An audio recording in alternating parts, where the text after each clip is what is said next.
It is thoroughly a thrill and a privilege to get to introduce to you tonight Dr. Bruce Lipton for an evening I assure you you will remember from now on.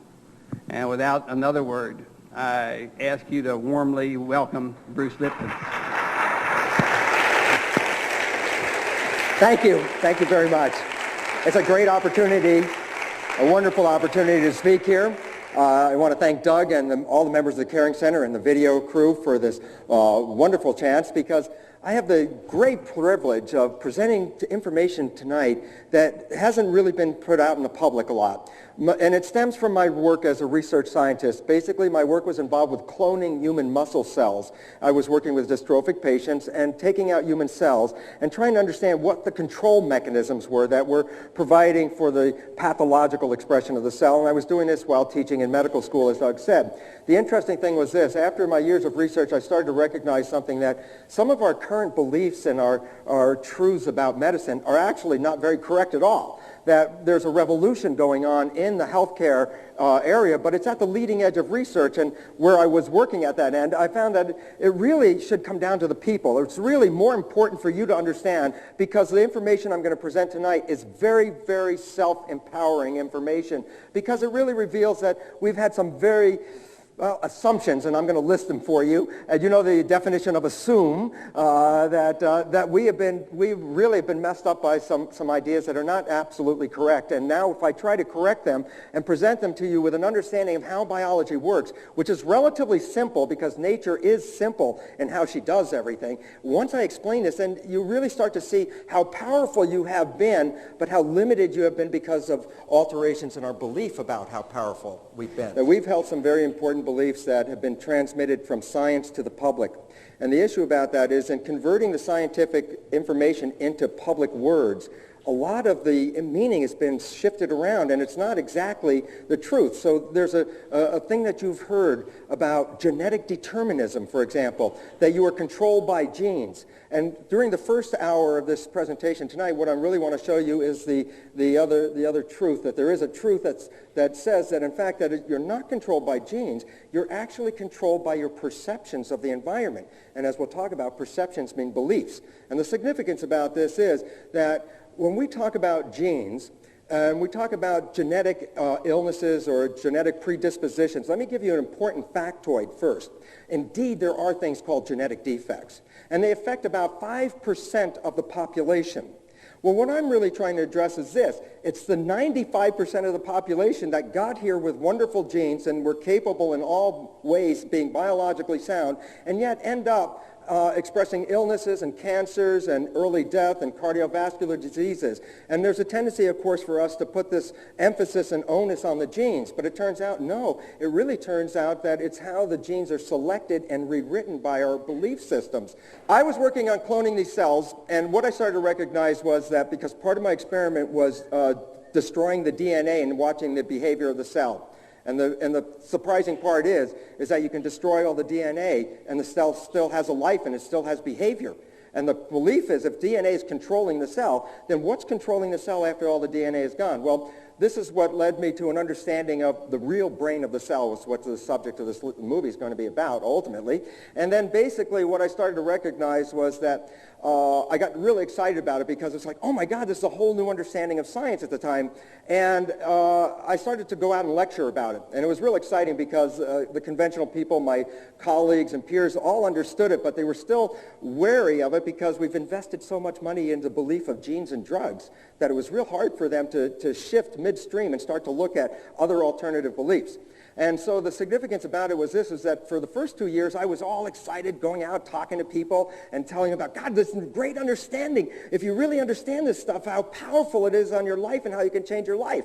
And then I started recognizing people look at me and go, you know, Bruce, this is a great story, but your life doesn't look so great to me. And I realized the truth, and this was the important part about it, was we think that if we just take this academic information in our head, then all of a sudden our lives are going to change. It's sort of like it's like an academic pill. If I take the pill, I'm going to be better. And I realized at some point, especially when I almost heard myself say to these people, I said, well, do as I say, not as I do. And I realized at some point, well, how can I be talking about this great stuff and yet not applying it to my life? And that's when I realized at some point I said, okay, let's not talk about this anymore until you go out and actually try to live that way. So the beautiful part about it is now, 15 years into this, it only took me a few months to start to recognize the change, but here's the simple reality. I left a world that if I was going to live in it and give it a title, I would have called it maybe purgatory at best. And now I find myself living in heaven on a day-by-day basis to recognize this, that we have a great influence over the unfoldment of our lives, but we have never really been given clarification of how that influences our lives. And so the significance of this is real in that I can provide you with this information. You can walk away with the information, but there's a point where actually you have to start participating in it like I had to do it and start to incorporate it into our lifestyle because we can change belief. What's unusual about these women? And what's unusual about these women are their ages. And if you check out the ages of these women, Dorothy at 75 years old is dancing every night in the Palm Springs Follies. The minimum age to get in the Follies is 55 years of age. The significance about these women is, of course, first of all, you notice the vitality that they have. You'll also probably recognize at some point that they don't get affected by the same things that other people experience as they get older. And so what is the issue that gives them this vitality? This is the basic question. Our conventional understanding is that genes provide for this. So all of us hear all the time in newspaper articles, on television and media about genes controlling this and genes controlling that. And the relevance is that we have come to believe a concept called genetic determinism. The significance of genetic determinism is this. It is a belief that says that at the moment of conception, when the sperm and egg came together, the genes were selected for your life, and that the rest of your life unfolds from the reading of these genes. Well, there's a problem with that. And the problem with it is this. If it is true, then we become victims of our heredity, don't we? How can we get out of the genes? They're built into us. We can't get out of it. And then also something else happens. We become irresponsible. The reason is this. If the genes are making me do these things and I can't change my genes, then what is it that I can do with my life except make sure I probably get the proper medication to make me feel better through the process? And the issue comes down to this point, that this assumption is an assumption, that it's not true, that genes do not control who you are. And yet I will have to go through this by going through the fact that there are 3 assumptions that science is based on that are totally wrong at this time. And these 3 assumptions include assumption number 1.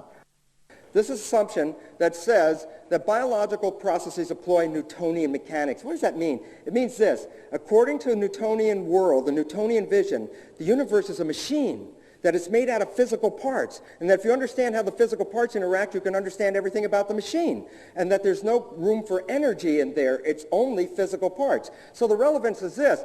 By the belief in Newtonian physics, medicine does not entertain the notion that energy is involved in the healing process. Of course, Newtonian physics is out of date now by 75 years because we entered the quantum era in 1925.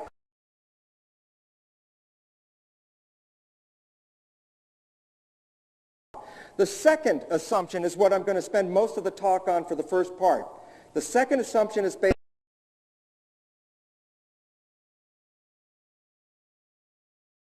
on absolute chemical truth that genes cannot control biological expression for a very simple reason. Genes can't turn themselves on and they can't turn themselves off. So the genes aren't controlling themselves. They can't control.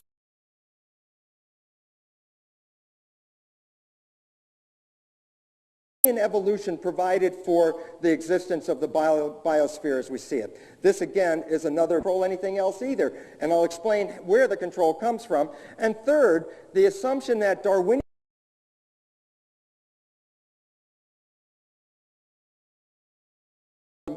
mistaken our assumption that in fact that it is not a Darwinian process that got us here. It's more of what we call a Lamarckian process, and the relevance of that is that organisms always match their environment, and as the environments change, the organisms change to adapt to those environments. Well, what does that mean about yourself? What environments are you living in, and what are your belief systems? They become very important because what we find now is that your genes will adapt to your beliefs, and this becomes a very, very critical part of our understanding about life here. So I want to start off with the original mission statement of science, and that was based on a belief before 1600s that God and spirit infused the physical world. And so they had a mission statement. There were scientists before the 1600s, and this was their mission statement: to gain an understanding of the natural order so that we can live in harmony with it.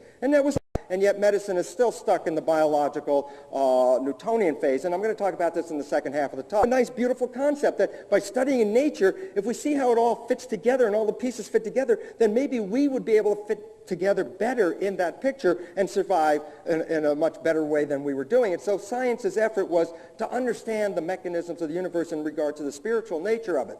However, around 1600 is when the modern scientific revolution occurred. People like Descartes, people like Isaac Newton got involved, and they looked at the universe and said, you know, there might be a God out there, but we don't need God to explain this because it works like a clockwork mechanism. And that's where Newton got involved, and he, with his mathematics, was able to map out the movements of the planets and the sun. And obviously then he said, look, it's a machine. I can predict everything about it. Well, that then relayed to biology, because when we got to biology, we began to look at the body not from an outside spiritual influence, but we started to look inside the body, because we said the body is a machine, and it's just like the universe. And if we understand the machine, we can fix and adjust the machine. So science took a different approach. Rather than trying to live in harmony with life, this is the mission statement that current modern science is involved with: to obtain knowledge that can be used to dominate and control nature.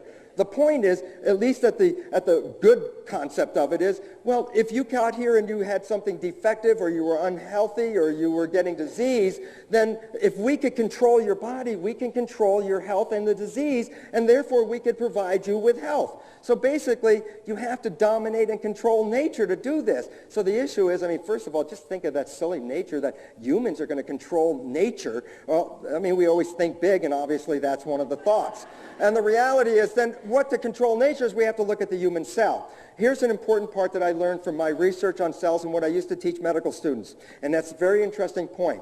You are made out of anywhere from 50 to 70 trillion cells in your body. You're actually a community of cells. I used to clone people's cells, take them out and put them in a culture dish. And sometimes, in fact, many times the cells grew better in the culture dish than they grew in the individual, meaning that the environment was altering the reflection of the cells. Well, here's the point that I was teaching, and it's an important point for you to understand. With all this magnificent machinery that we call the human body, there is no new function that's present in your human body that's not already present in every single cell. You have a digestive system, a respiratory system, an excretory system, a nervous system. So does a cell. And the relevance of that is that by taking the cell apart, we hope to find the nervous system, for the simple reason is this. In order to pursue the mission statement of science is what? To control? Well, then we have to look at the organ that controls, and that is the brain and the nervous system. Well, we study the human, but it gets too complex. That's why if we study the cell, it's a lot easier. And so most of the advances in medical science are actually work from studying individual cells, because the function of the cell and the life of the cell is almost identical to us. But how do we understand, how do we attack this problem? How do we go and investigate cells? Well, we use science. The science that we use is Newtonian mechanisms. Remember I said currently biology uses Newtonian mechanisms. Well, there are three aspects of Newtonian mechanisms that are very important. Number one, the belief in materialism. The fact is this: according to Newtonian mechanics, everything that's worth studying is physical, because they don't believe that anything else is out there besides the physical world. It's just parts. So all that matters is matter. So in looking at a body, you look at the parts of the body. Number two, bodies are complex things. And there's a way of understanding complex things, because if you look back at the body and say, how can something work? Look how complex it is. And the answer is, there's an approach in Newtonian mechanics called reductionism.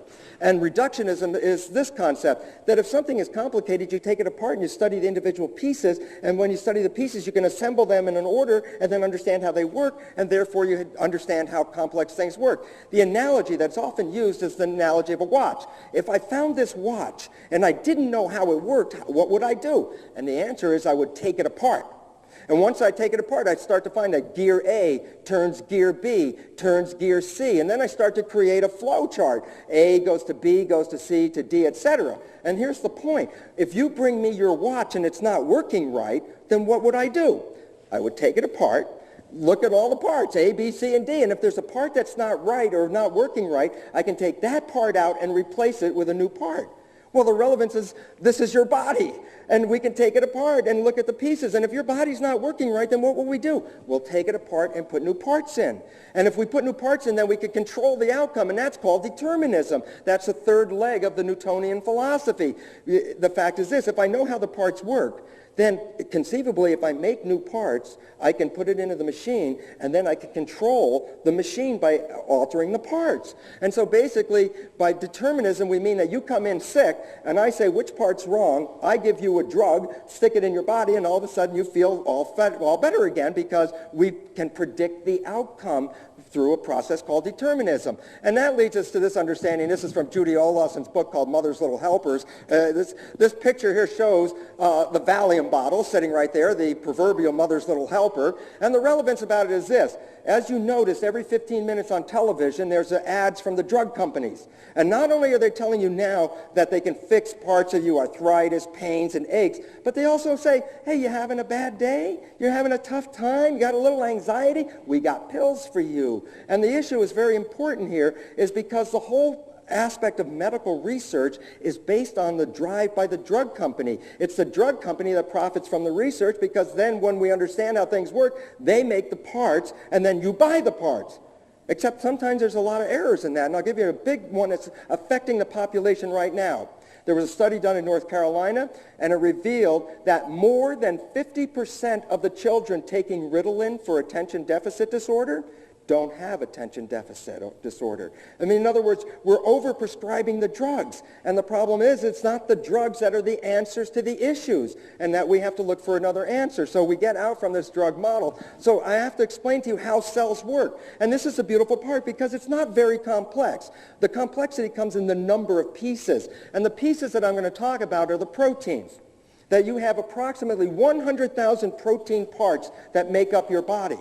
And these are just like machine parts. And the reality is that these 100,000 parts work together and carry out the life functions. They don't look like the machines that we're used to. They have weird looking shapes to them. They look organic. Of course they're organic parts. They're amorphic looking. They don't look like sheet metal and screws and nuts and bolts. They look like things like this. Now, at the top of the picture in white is an AIDS virus.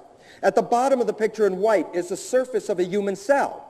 That the blue structure is a protein attached to the AIDS virus, and the red structure is a protein that's on the surface of every one of your cells. And the idea is that the virus cannot attach to your cells unless the blue protein of the virus complements and plugs in like a lock and key to the red protein on your cell. Now, when you look at this little bubbly looking protein, you might think, well, that's just this little organic chewing gum kind of thing or something. But the truth is this: these are as accurate as machine parts as any human machines we've ever made. That the fact is that this same red protein is the very same on every one of your cells, because if it wasn't, you wouldn't be able to be affected by the AIDS virus. So my point is for you to recognize that machines don't always look like the machines that we see, but they have an organic look to them. This is another organic machine. There you can see a helix. The yellow and the magenta is a DNA double helix.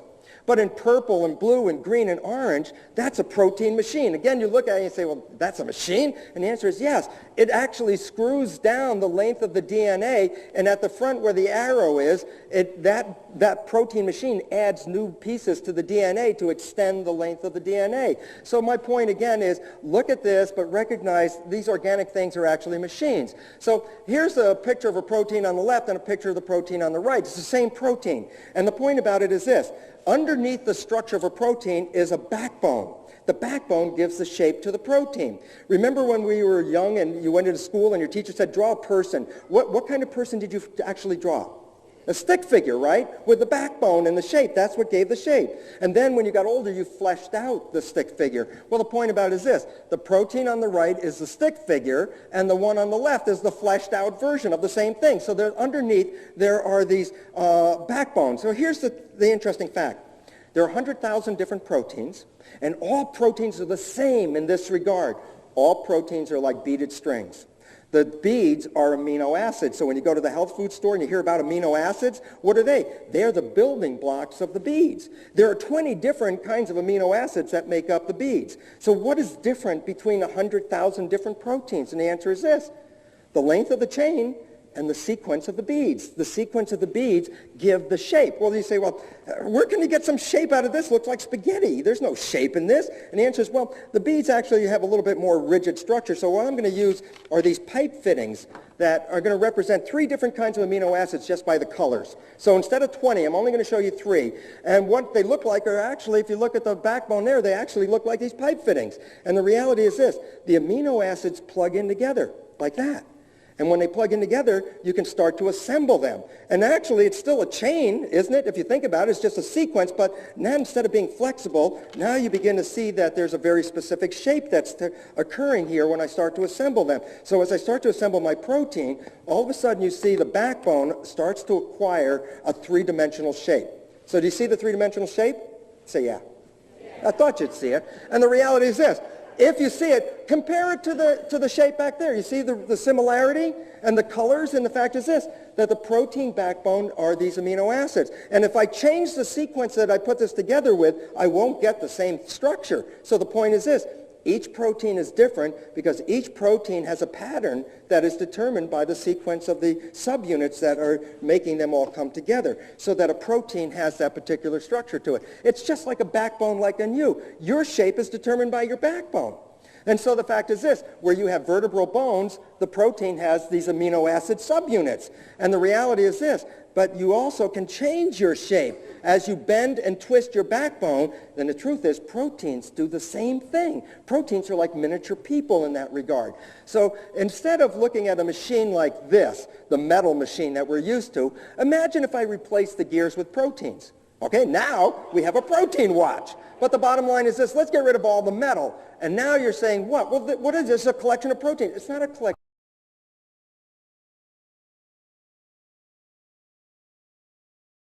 To do what? Digestion, respiration, muscle contraction. All these are machine-like elements. In fact, I could take the proteins out of your body, put them in a test tube, and carry out the same functions. I can do digestion in a test tube. I can do muscle contraction in a test tube. The point is this: your body's cells are made out of these interesting protein parts. And now let me just talk about the fact is that, remember I showed you there's a backbone version like on the left side of the screen, and then there's a fleshed out version on the right side. It's the same protein. The yellow is an antigen, like a virus. The blue is a protein called an antibody. What I want you to notice is, you see how the shape of the protein and the antigen are complementary? What happens if I would come up here and take out that yellow antigen? What would be left on the surface of the protein? A pocket, a cleft. What would fit back into that shape? The same thing that I pulled out of it. In other words, the shape.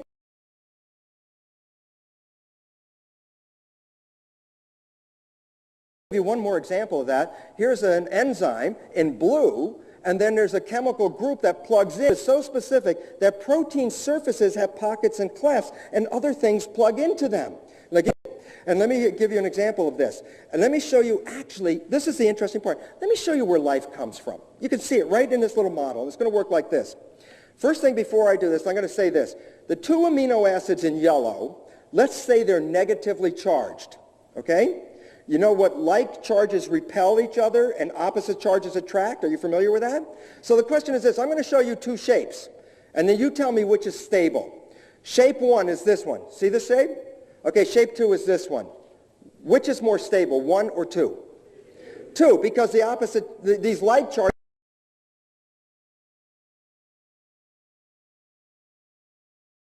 preferred shape of the protein. Why? Because the 2 like charges are as far apart as they can. Now a direction of protein is an interaction. It's like gears, that these protein machines actually start to work together. A chemical or a hormone comes into the environment, just like that antigen in the antibody, and it plugs in. And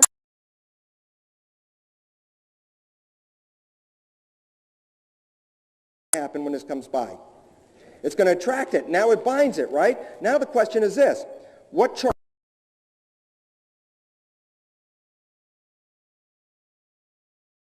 is this? Is this more stable, or is this one more stable? Okay, so what did you just, now just think of the logic, what you just said. You showed me 2 different shapes for the same protein, right? And what's the difference?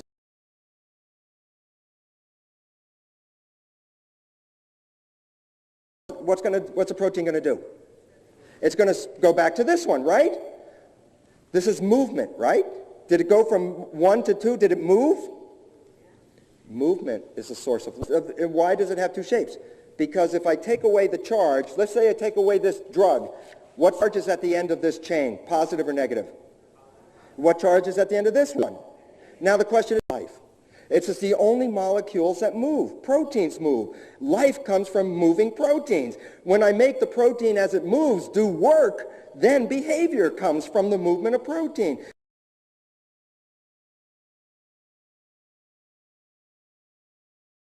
Provide for the structure of the body, but then the proteins are capable of changing their shape. Changing shape.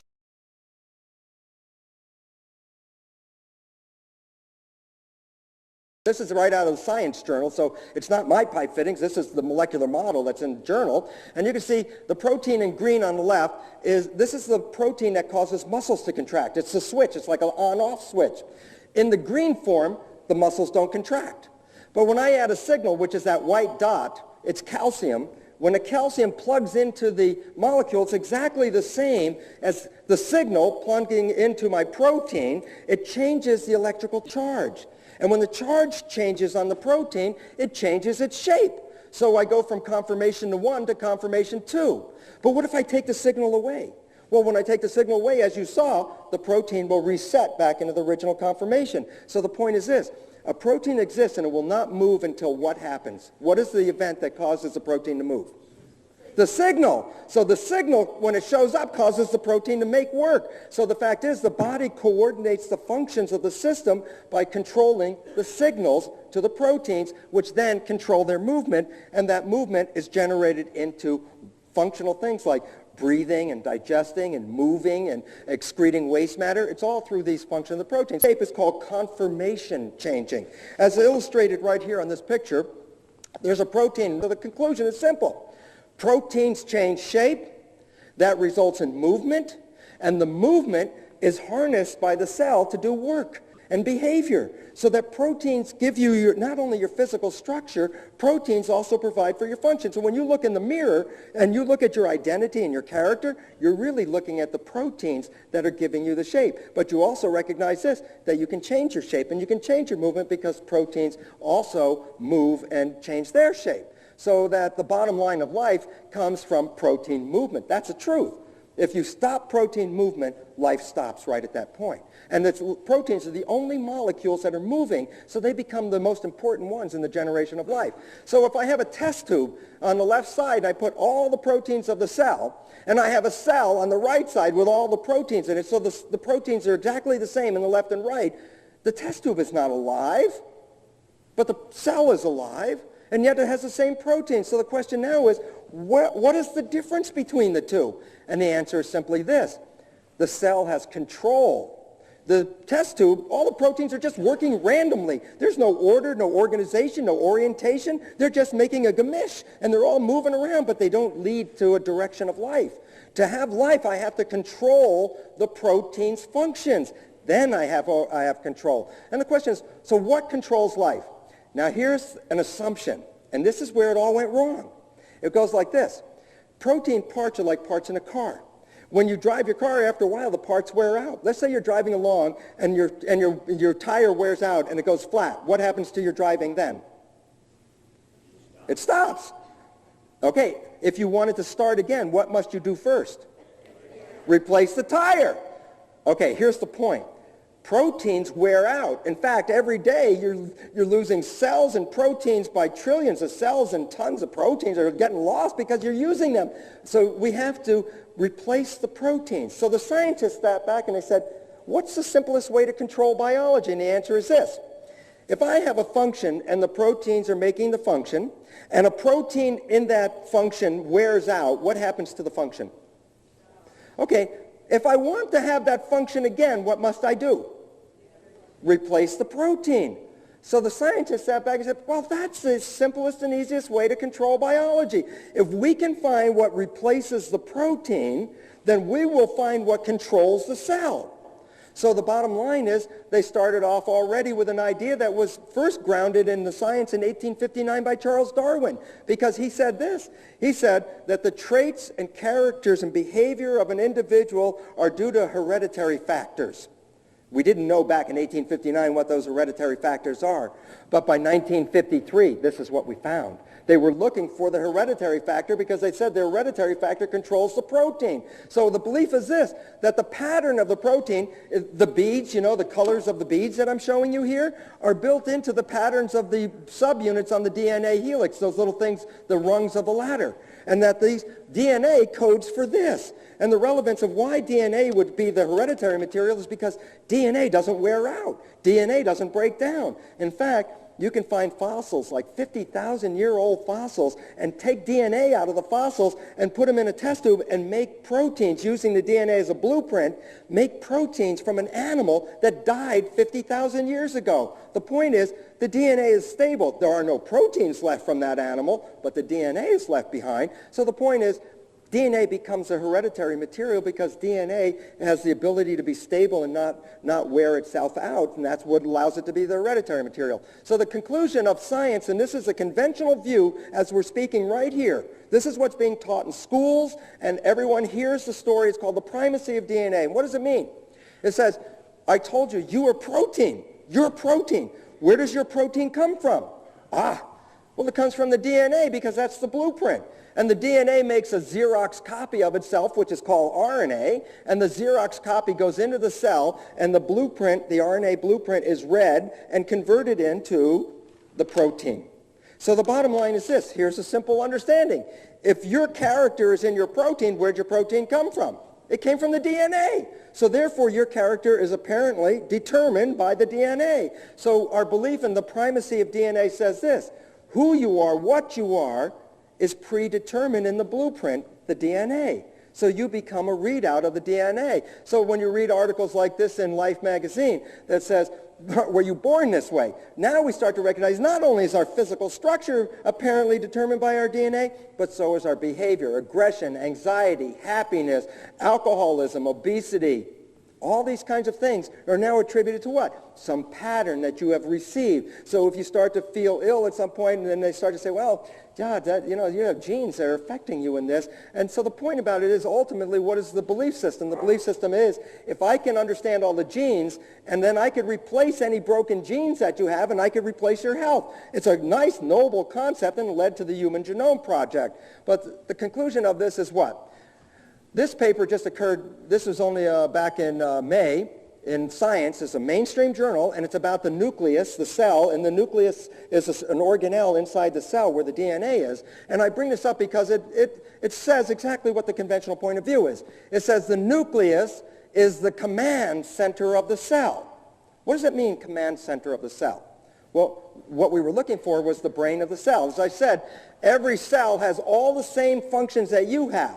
You have organs to carry out your functions. Inside a cell, there are miniature organs, and they're called organelles. And I said, since you have all of your functions are in a cell, then a cell has a nervous system. The nervous system is the command center. The nervous system is now going to be the nucleus of the cell, that dark red structure. For what reason? Because conventional biology said that the nucleus is the command center of the cell. So what does that mean? Well, that's where all the genes are. All the genes are in the nucleus, and since the genes control who you are, then the nucleus, as a repository of all the genes, would represent the source of control. And therefore leads us to the conclusion that the equivalent of the brain is the nucleus. Does that so far make any sense of what I'm talking about? Okay, now listen to this. This is where it all falls apart. Listen to the simple logic question. If I take the brain out of any living organism, there's an immediate and necessary consequence of that action. What is it? Death. And here's the point. You can take the nucleus out of the cell, and the cell doesn't die. The cell can live for 2 or more months without any genes in it at all. It's not sitting there. It's moving around. It's eating. It's growing. It's meeting other cells and communicating with them. It recognizes toxins and avoids toxins. In other words, I did not change the behavior in one way whatsoever by taking out all the genes. What does that mean? Think of the logic of what does the logic mean? Can the genes can be the brain of the cell, yes or no? Well, that's the important part, because this is understanding of enucleation. The process of removing the nucleus is done a lot at higher levels of biology, and those people who do it obviously know that genes aren't controlling the cell, but somewhere along the line, all of you have heard through all the news media, of course, the genes control the cell. So the bottom line is, assumption number 2, genes control biological expression is false. But then that leaves us with the important question. If the genes aren't controlling the cell, what is controlling the cell? And this is where my research led me about in 1985 to understand the relationship that genes have with the cell. And the important part is this. In the literature, especially in mass media, these two words get confused all the time, correlation and causation. Correlation means associated with there's a connection between things. Genes are correlated with your body. That's a fact. Causation is the act or agency that produces an effect. Genes do not cause anything. That's the error. But the problem is this. You read an article, and this is a true story. An article that reveals, for example, that they found a gene correlated with obesity. And then, here's what was interesting about it. They went to a number of expectant parents who were expecting a child, and they said, listen, if we would do amniocentesis and check the cells of your fetus and found that your fetus had this gene associated with obesity, what would you do? 70% of the parents said they would immediately opt for an abortion.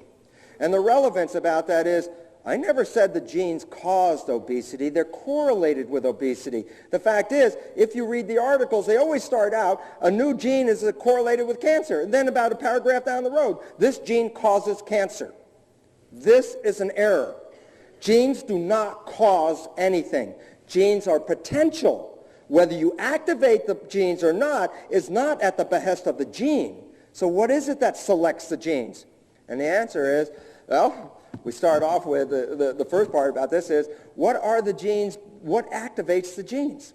Because if I knew what activated the genes, then I'd be right at the edge of what's controlling the genes. I use this paper because there's a sentence I use straight out of the paper, so I'm not trying to pull any wool over your eyes. This paper, Metaphors in the Role of Genes in Development, explains this. Metaphors means, in this case of science, when a scientist wants to do an experiment, he creates a hypothesis. This is an idea. The experiment is to test the idea. The hypothesis is not a truth, it's just a suggestion. In 1953, when Watson and Crick found the secret of the DNA code, the hypothesis was made that genes control biology. But that was in 1953. That was 50 years ago. And the issue is this. If you keep repeating that over and over again, at some point, you forget that it was a hypothesis. At some point, it becomes a truth. And so we buy the truth that it's in major textbooks everywhere. Genes control, genes control. And the answer is, do genes control? This paper reveals in this sentence by Niehaut the truth. When a gene product is needed, a signal from its environment, not an emergent property of the gene itself, activates expression of that gene. Well, the third line, not an emergent property of the gene itself, means this. Genes are blueprints. A blueprint is not on or off. A blueprint is just data. If you had a blueprint to a house, is there an on and off to your blueprint? No. The blueprint doesn't go on and off, but what goes on and off is who's reading the blueprint. And the point is, genes are blueprints, but they don't determine if they're going to be read or not. And when it says what makes it read, the answer is a signal from its environment. Well, let me explain exactly how genes work. This is a picture of a nucleus of a cell that's isolated. That's where all the chromosomes are. Then there's a broken nucleus from the same preparation, and you can see all the chromosomes are lined up out there. And you can see, for example, the two red ones. And the point about it is this. You get two sets of chromosomes, one from your mother that comes with the egg, and one set of chromosomes from your father that comes with the sperm. So you actually have two complete sets of programs to make a human being in every cell in your body. And the issue about why I'm showing you this slide is because it's a new interesting technique for staining the chromosomes. And the fact is, what am I staining? Well, the belief system is the nucleus contains the DNA, which it does. But here's the point. I'm not staining DNA. I'm staining protein. 50% of the nucleus is protein. But we don't talk about the protein. Why not? Because we're so focused on the DNA. When they do the experiments, what do? They break open the nucleus like this. They isolate the chromosomes. Then they throw away the proteins and study the pure DNA. But the truth is, There is no such thing as pure DNA in a human system. What does it look like in the system? And the answer looks like this. What are the proteins actually looking like? And right here, what you can see is this. The proteins are covering the outside of the DNA like a sleeve.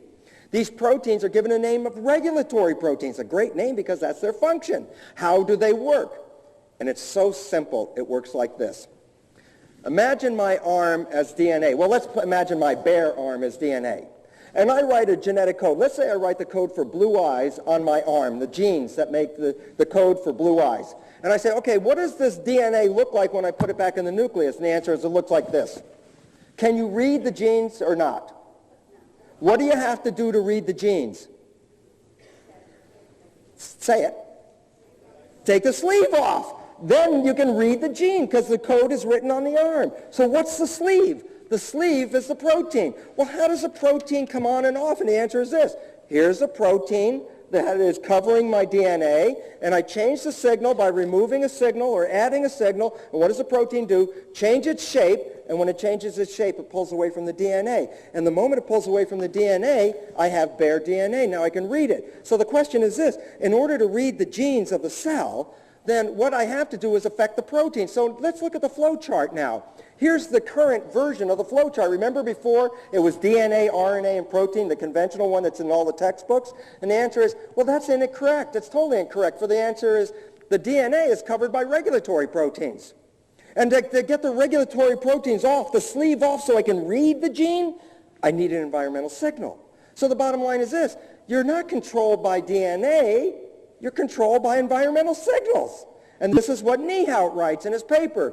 Just reading the yellow lines is the answer. You are not controlled by genes before it's a signal from its environment that activates the expression of the gene.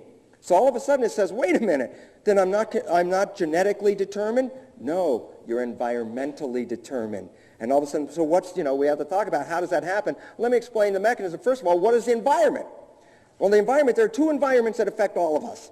There's an internal environment under your skin, the environment of your physiology, your blood composition, the temperature of your body, the amount of sugar in your body, the amount of nutrients available, the information. This is the environment on the inside. Yet, what is the other environment? The environment on the outside controls us. Why? Because when we live in that environment, we have to adjust ourselves to what's ever happening. And to adjust ourselves, then we change our genes to adjust to the environmental signals because the environmental signals elicit the gene action. So the question is, so where's the brain of the cell? And the answer is, the brain of the cell is the membrane. It is the skin of the cell. What about our belief that the brain of the cell was the nucleus? And the answer is this. Science is a male-dominated profession. And since males think with this, they made the brain of the cell. But the bottom line, I'll tell you what the nucleus is. The nucleus is the gonad of the cell. Why? What is the function of the nucleus?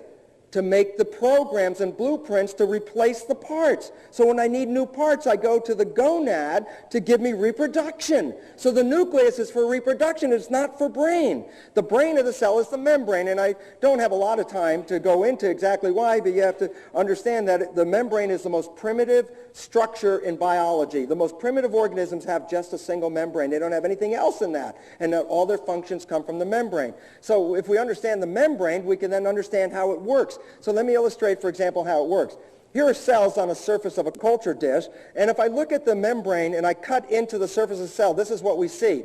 That the surface of the cell looks like this layered structure right here that separates the outside environment from the inside environment. The yellow in the middle is like oil, and as a result, the membrane is a barrier that separates the outside from the inside because water can't go through the middle of the membrane and carry information across. So the self on the inside, under the membrane, is separated from the environment on the outside. But this wouldn't do any functions. This is just protection. To do function, I need the protein that does movement. Proteins do the movement. Proteins do the function. So like I showed you in my poppet bead version of the proteins, that these poppet beads insert themselves into that membrane structure that I showed you. And so the proteins stick inside the membrane. There are two classes of proteins in the membrane. They're very important. One set is called receptors. What's a receptor? Do you have receptors? Of course you do. Name some. Skin. Name some other ones that people are pretty obvious about. Eyes, ears, nose, taste, touch. Where are all the receptors located? In your skin. And the same with the cell. But in the cell, they're not organized into these structures that we see, but the proteins have antennas on them. And each different thing the cell can see has a different protein with a different antenna. So for insulin, I have a receptor that sees insulin. For glucose, I have a receptor that sees glucose. For light, I have a receptor that responds to photons of light. So for everything the cell can see, there's a special receptor inside the cell.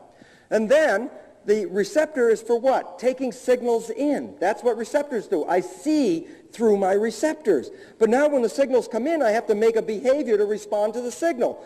That's the other set of proteins. The example that I'm going to use from the other set is called a channel. A channel means a canal. And the point about it is, in the resting state, the channel is closed. Nothing can go through the channel. But in an activated state, the channel opens up, and there's a tunnel that goes from one side of the membrane to the other. Let me explain how they work.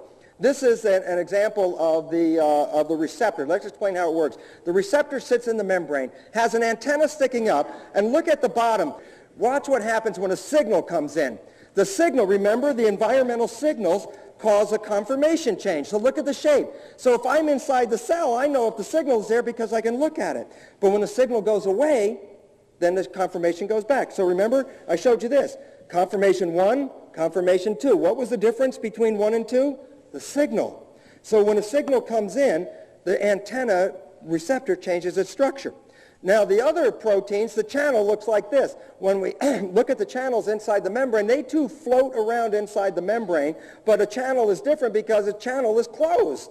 And we said the channel works when it opens up. So when a signal comes in, it opens up, and then information or molecules can shoot down the tunnel, down into the cell. And they can only do it when it opens and closes. But look, the wrong size signals don't go in, so the channels regulate which things can get in by opening and closing. So what we looked at is this.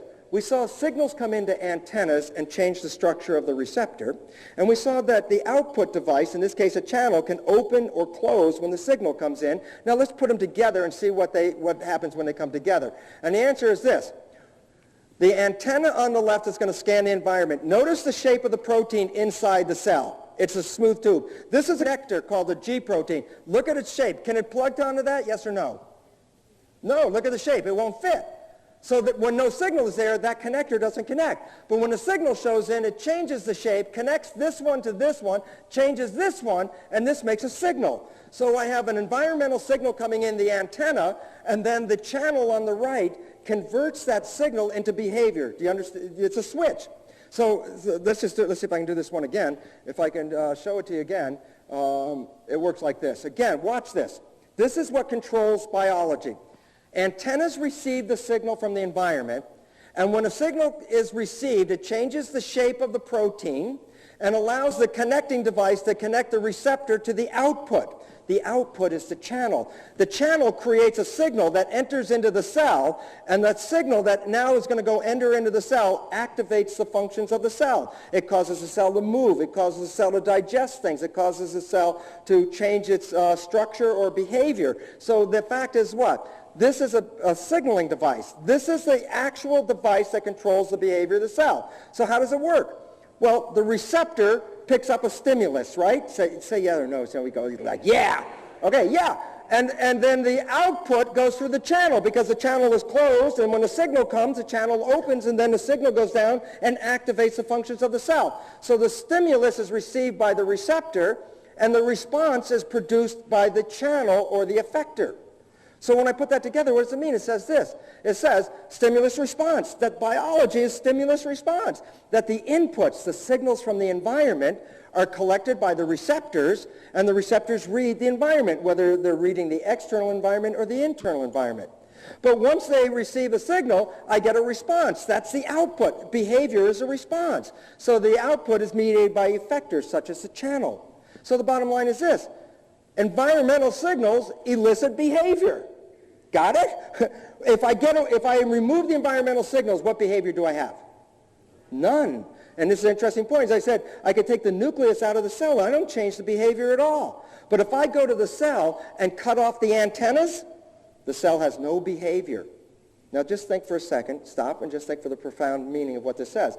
then the behavior you're expressing is what? A reflection of the signals that come from the environment. So all of a sudden, your behavior is not coming from the inside as much as it's totally a reflection of what you see on the outside.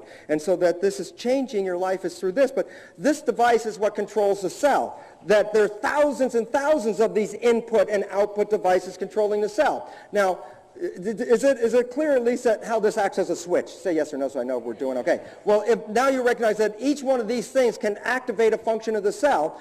Now, this is the beautiful part, because I'm going to let you say the words. Is it true or not that the receptor represents awareness of the environment? Okay. Is it true or not that when the channels or whatever the output devices are start to create a physical response, that they create a physical sensation in the cell? Okay, so is this what controls the cell, or at least a function within the cell, yes or no? What is this called? And the answer is, in the dictionary, there is a word for this. And the word is perception. Awareness of the environment through physical sensation.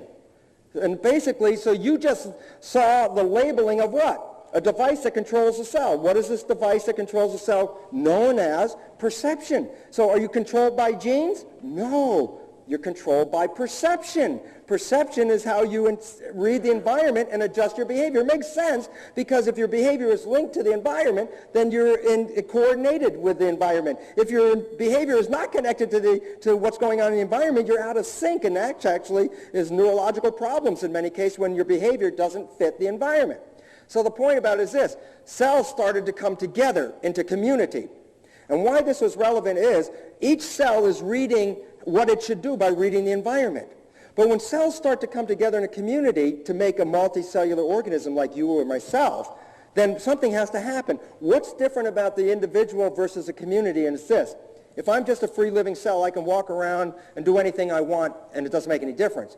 But if I join a community, then the word community has meaning. It means communication. It means holding it together. That as an individual cell in the community, I can't do what I want to do. I have to do what the community agrees. That's part of the deal. If I give up my independence, I give it up to join the community. But the reason for joining the community is I've got greater chance of survival with more members all working together. That's what community is all about. That's why people came together to form communities instead of living alone, because community brings greater life.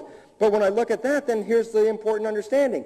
If a cell doesn't listen to the community's voice, then the cell is not part of the community. Cancer cells have withdrawn from the community. They're still in there, but they're not listening to the voice of the community. They're doing their own thing. Why would some cells get out of the community? And the answer is, why are people homeless? Why are people out of work, or why are people separating? If the community is not supporting them at some point, the cells recognize, my God, what do I want to be in this for? So there's a point that cancer starts to recognize as a result of breakdown of community. Well, let's look at cells moving in community. This is a movement of a bunch of cells, and I'm going to show you the communication using a special dye. I can show you how the cells are communicating in this community. There's a dye that you can see the nervous connection of cells. Now in this one, the dye lights up. It's a fluorescent dye. Now you see the sparkling and flashing?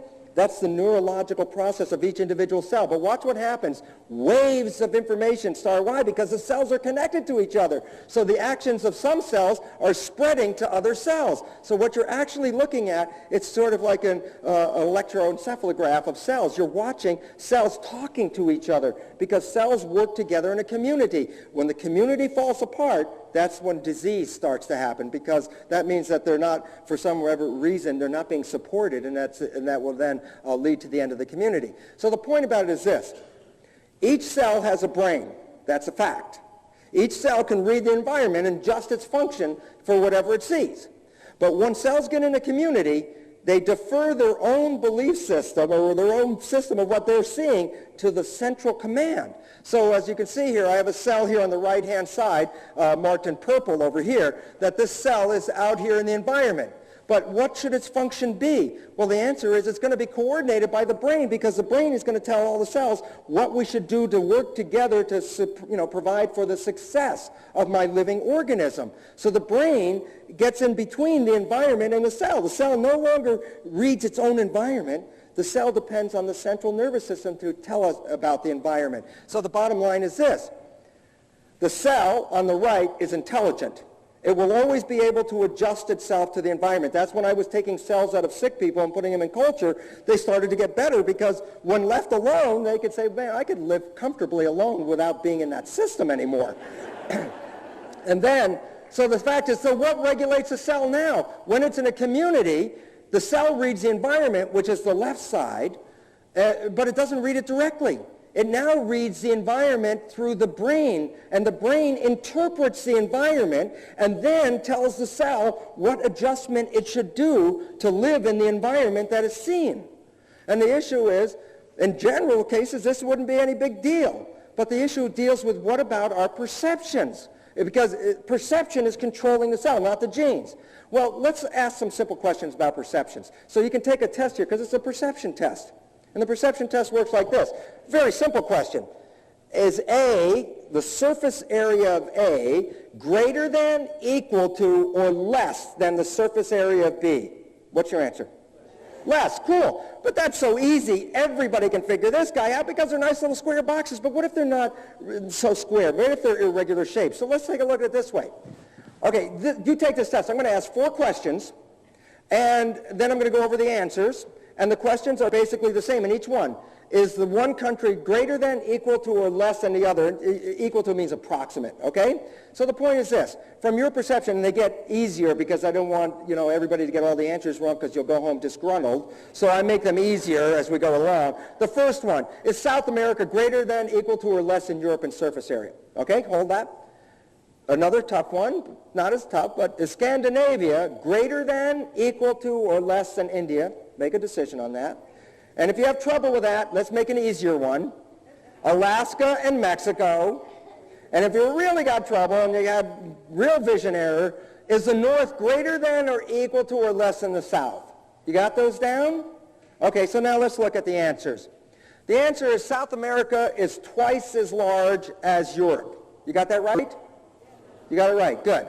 Okay, let's talk about Scandinavia and India. India is 3 times larger than Scandinavia. Did you get that one right?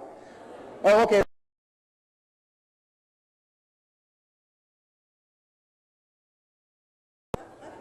Okay, and lastly, the North and the South.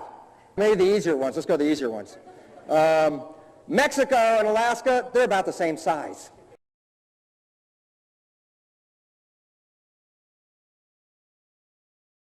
The South is twice as large as the North. Okay, everybody got 100? Well, what's the point about this? And the point about it is what? This is your perception. What's it based on? The map. And so the reality is this. Let's look at the map. The map was made by Germans. So where do you think the dead center of the map is? And what's the equator represent? What's the equator represent? It's the midpoint between the North and the South. But on the maps that we have studied ever since we were kids, where's the equator? It's 2/3 down the bottom of the map. So if I adjust the equator and bring it back into the proper order, then this is the map that you will see, because this is the map that was put out by the United Nations. And the relevance of this map is what? It's not the world as you thought it was, right? And it basically, remember that third world, that little place someplace else? The third world is twice as large as the first world. And our perceptions have been off. Our perceptions, which make us act in response to our perception, if we would use this map, if your life was dependent upon getting 100 on this exam, there would be a lot of dead people in this room at some point. So the point is what? The point is perception is what gets between the environment and the cells. But what do we know about perception now? What do we just know? We just heard it. Perceptions may not be right. So rather than calling perception of the environment, beliefs. It's your belief about the environment that adjusts your physiology. And your beliefs become then most important because your beliefs are connected to your genes. And that the expression that you have is related to what you have going on in your head. Think about it. Maybe perhaps think about a time when you were really sick and you said, oh, God, I can't get up. And then somebody said, look, you've got to come to work right now. You've got to do something. You had to change your belief. What happened? You changed your belief, you got up, you got dressed, and you did the job just fine until you were able to go home and say, God, I think I can sit down and be sick now again. And so the issue is this, that the point is, the truth. Perception selects genes, but perceptions may not always be right. And therefore, perceptions, by definition, are called beliefs. And therefore, when I put that back into the equation, you're not controlled by genes, you're controlled by belief. And why that also comes to an important point is this. These women dance because their passion in life is to dance. They have no other belief except for the fact that they know they're going to dance. Age is not relevant to these women. Aging is a belief. And the problem with this belief about aging is that it will kill you. The belief of aging will kill you for this reason. As soon as you start to tell yourself in your perception that you can't do something anymore, then your biological system will adjust to prove you right. You will not do what you think you can't do. And the issue that you know has to do with use and disuse. And aging is one of the serious problems of disuse. When we tell people, okay, you're too old, stop doing this. People say, okay, I'm going to retire. My father worked 6.5 days a week. He retired and he died within a year. Why? And most people in some level are involved with sickness and illness after they retire. Why? Because what are you telling your body? What's your belief? You are finished.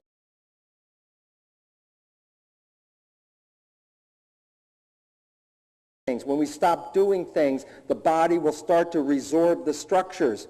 Things like osteoporosis. Why do so many people have osteoporosis at that age, that older age? Well, how many of those people, for the greatest exercise, turn the television on and off? If you sit down and you do not exercise, then the system will take itself apart. You don't have to be old for this to occur. I could have a 10-year-old kid with a broken arm, and when I put a cast on that kid's arm, and I come back 6 weeks later and take the cast off and compare the muscles, there's going to be half the amount of muscle in the arm. And the bone density is going to be greatly reduced, showing osteoporosis, if that was what your assessment was. And the bottom line is the kid doesn't have osteoporosis. What's the function? He's not using it. And just recently, it has been repeated several times now, the primary cause or contributing factor of Alzheimer's, lack of use of the brain. That when people separate and as they get older stop communicating, this is one of the main contributors to dementia. The fact that when you stop using your brain and start turning it off because I'm finished, the brain, just like the muscles in the arm, will start to remove the cells because the intelligence of the system is so superb, it says efficiency is the basis of life. We don't, as humans, we don't know nothing about efficiency, I'll tell you that right now. Cells do. Cells know that if a structure is not being used, they will not support it. And the relevance about it is this. The vitality of these women is the vitality of their belief system, the fact that they know they're not finished. And that keeps them alive and it keeps them young. And there are people out here in the audience that know there are some people out here that are working past their retirement age and they're healthier and happier for the process. So again, the end, this first part, this is the understanding. You are machines made out of proteins. The proteins move in response to the signals. The signals are controlled by the membrane, which reads the signals and then adjusts the body by sending signals to the body to respond to the environment. That the environmental signals are perceptions by definition. You saw it. Awareness of the environment through physical sensation is perception.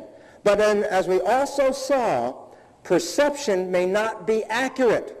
And when a perception is not accurate, then it's really a belief more than a perception. And the bottom line is this. The conclusion is that beliefs run the genes. And we know this in many cases, especially people that have terminal cancer. The only ones that can really get out of that pronouncement of death are the people who do what? Change their entire belief system and say, I'm not buying that story. I'm out of here. I'm going out to live my life. And when they do, they take control of their life. And guess what? They start to manifest a remission and more health through the process. So the bottom line is, the truth is you are not genetically controlled, but you're controlled by your perceptions. Now, when I extend this in the next half, what I'm going to extend on and talk about is simply this. The signals that are in the environment are not just physical signals, as materialistic Newtonian biologists believe. That energy is equally valuable in eliciting biological systems, and I'll demonstrate that, as well as molecules. I will also start to talk about the role of parents in conscious parenting, because the belief of the parents is now recognized to select the genes in the fetus. That if you were a parent or you were once a baby, then that would be very important to you for the following reason. It reveals that the life that we express today was very, very much shaped by the belief of our parents. And I'll talk about that, and then the most important part, how belief can rewrite your genes, and I will show you the science of that when we come back from the short break. Thank you very much.